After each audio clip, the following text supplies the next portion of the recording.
Hello and welcome to episode 21 of the Renault Master camper conversion. In this episode we're going to be fitting bonded windows into these panels up here. We've got some extra small windows but they still open, and the reason we want ones that open was because if it's raining then we had to have the ventilation fan on the roof closed.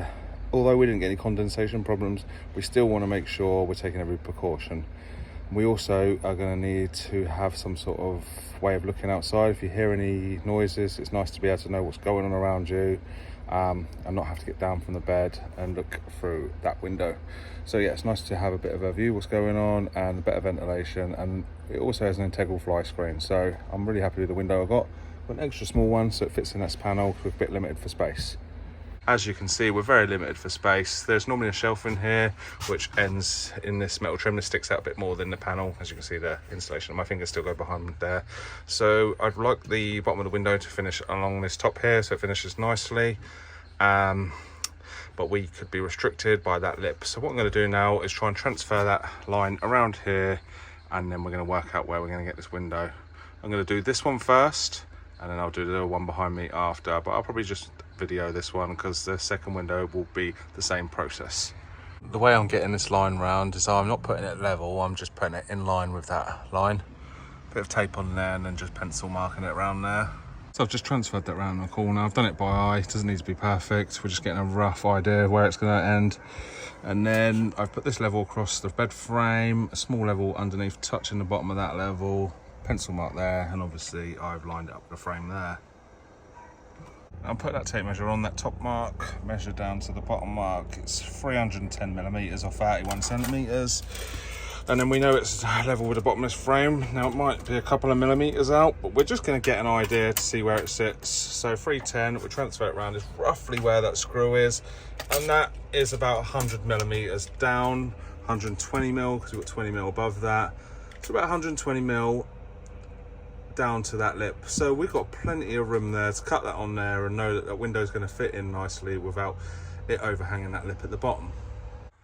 Now I have established the height of the window, I'm putting it center to this cupboard. So I've marked a center line, and then I've measured the straight part along the bottom, so before the radius starts, and it's 40 centimeters. So we've gone center and then 20 centimeters either side. Now I'm going to drill one hole in the middle and then just double check that the bottom of the window is going to sit in a good position before I start cutting anything. There's my center hole. You can't see in the video, but there is a line here, which is where the panel changes direction. So as long as the window fits within this section here, we're going to be good. But for lengthways, yep, it's pretty much center of this panel. So now I'm going to go and measure the window and make a template. I used the packaging the window come in to make my template. I've also marked the center and the two 20 centimeter lines either side for the start of the radius. And then I've allowed a little bit of space. So it's got a bit of free play in there. So when I draw the pen line and cut it out, it's not going to be too tight, and I'm going to have to try and cut more out after. With the top and the bottom, I'm not going to draw around these to get the line. I'm going to just use a straight edge. But then once I've got the two lines, top and bottom, I'll put the template on and do the radiuses. With the measurements, I'm going to measure from the frame to the bottom of the glass, which is 22 mil, and this is the bottom because it has drain holes in it, so you need to pay attention if you've got an opening window to have the drain holes at the bottom when you fit it. So it's 22 millimeters. I'm going to flip the glass over the window. And we got 199, so we're minus 22 from 199, which is 177. And then we measure from our hole 177 up and mark just to make sure that it's going to sit where I want it to sit. So the cross there at the top of the square is where the bodywork changes direction.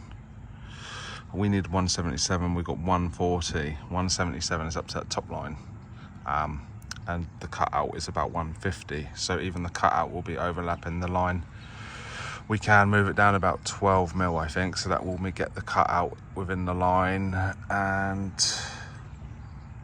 then we're just going to put a little bit of extra glue at the top there because it's not going to be quite there. So there's a couple of millimeters difference, but the glue will cover it up and we shouldn't see that. So I think it's going to work where it is without me having to take everything apart and cutting into it, which is going to be a right pain in the ass, and then obviously weakening the structure of the van. So I've made the bold decision of drilling the hole at the bottom of this metal lip. So that's the easiest thing for me to do without having to take everything apart. Now I can still cut it from the outside. Just leaves me one issue, is that the shelf might overlap the hinge, but I can always run the shelf through a planer. The shelf's cut to size, all the so holes are drilled for the shelf brackets and stuff like that. So I think the difference there is about 8mm. That's 20mm that drop, and I said 12mm. So if we plane the shelf down to 10mm, it's 18mm, we'll have enough strength there because it's not overhanging a lot, and it will fit in, and it will also reduce the weight of the van. So there's a little bit of an added bonus there. But that's my plan. I've drilled these 2 holes, and now I'm going to get my template on there and get it all taped up and get this job done. Now I have the final position of my window. I've taped it all up and marked the top and the bottom parallel lines, and then put the center lines and also the 2 outer lines where the radius starts. Now I'm going to get my template on there and draw around the corners and just check that it all looks good before I cut it out. So the template's stuck on there, didn't quite line up in the middle, but it doesn't matter too much, a couple of millimeters, but the 2 radius lines mark up. So I've marked the radius, and it's ready to cut. Nice, neat line for me to cut round. I'm all ready to cut out now, so I've used some paper, like lining paper, to protect right around the cuts. Taped it on there, and then I've used some dust sheets just to protect from sparks and stuff like that, to protect the paintwork. I don't want to get scratched. Use masking tape all the way around the cut so the jigsaw doesn't scratch the paintwork. I'm going to use a jigsaw in the corners and an angle grinder for the straight cuts.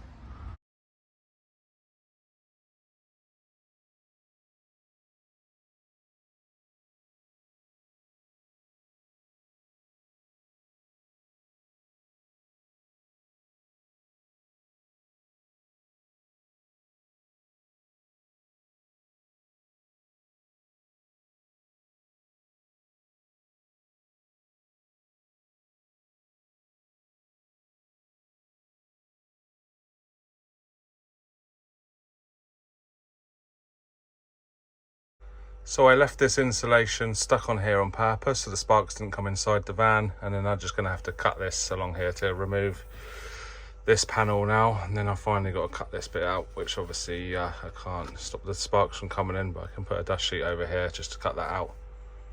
There's my opening, so I'm just going to cut this little lip out from the inside and then test the window to see if it fits nicely. That one's cut and ready to go. There was one last job but I had to do just before I put the window in, and that was just go around the edges with a file and take any burrs off on the inside skin and the outer skin. Now I'm going to see if the window fits, and then if it's all good, we'll move on to the other side. Now both cutouts are done. I've cleaned around the edges with alcohol, and especially this edge here where we're going to put the primer. The next job would be to put the primer around here, both sides, and then on the inside of the window.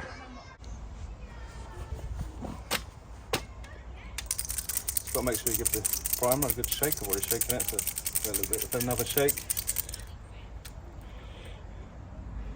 So I'm going to prime around this edge, and I'm also going to do the bare metal where I've cut it.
final stage before fitting the window is cleaning with alcohol wipes and priming around the edge of the window. Now this is for the adhesive to stick to. So that is done, and while I'm waiting for that to dry, I have put the adhesive in the oven to warm it up so it's a bit more pliable. Putting this stuff in the oven really helps making it more pliable, otherwise it's really stiff and it's hard to squeeze that tube. You can also put it in hot water, but I found it easier to put it in the oven. It's nice and warm now, it should come out quite easy. And I just want to be careful of not putting it over these, at the bottom these are drain holes, we don't want to cover them, or else the window's not going to drain and it'll leak inside.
That is job done.